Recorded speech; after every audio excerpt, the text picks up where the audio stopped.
Alors pour toi, cette personne, c'est ton âme sœur, c'est ta flamme jumelle. C'est la personne avec qui c'est une évidence, avec qui tu te vois avancer. Et pourtant, tu as l'impression que de son côté, c'est un amour futile.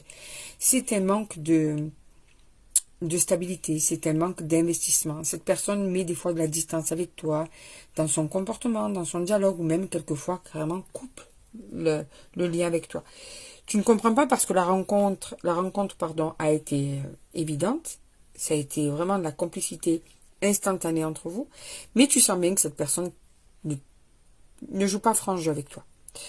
N'est pas vraiment comme il faudrait. Ce que tu ne comprends pas, c'est que pour toi, c'est la personne de ta vie et que tu as l'impression que, en fait, eh bien, cette personne veut te montrer le contraire quelquefois. Prends la fuite. Allez, on va voir la suite du tirage. Alors, qu'est-ce qu'on te dit de plus par rapport à cette situation ?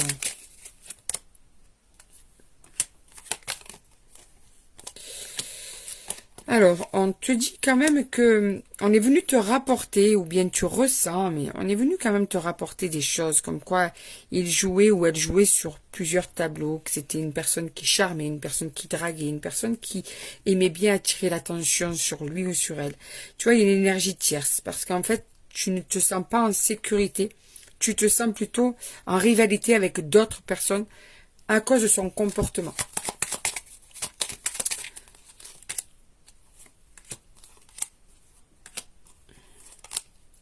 Pour certains ou certaines, pas pour tout le monde, il y a même eu des propositions attrapées. Des propositions de drague, des propositions de rendez-vous. Et ça a mené à des disputes. D'accord? Mais il y a tellement de magie avec cette personne quand tu es avec et que tout va bien, que c'est encore plus dur pour toi. Tu vis ça comme une double trahison.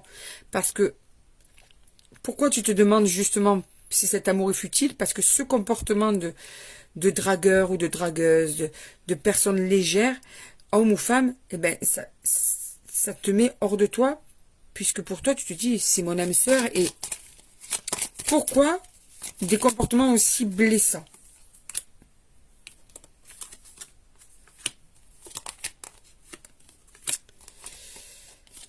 Alors, le problème qu'il y a aussi, c'est que il y a des fois des retours de sa part, donc il y a des distances de mise, il y a des retours, mais qui sont glaciales, où cette personne va revenir style en ami.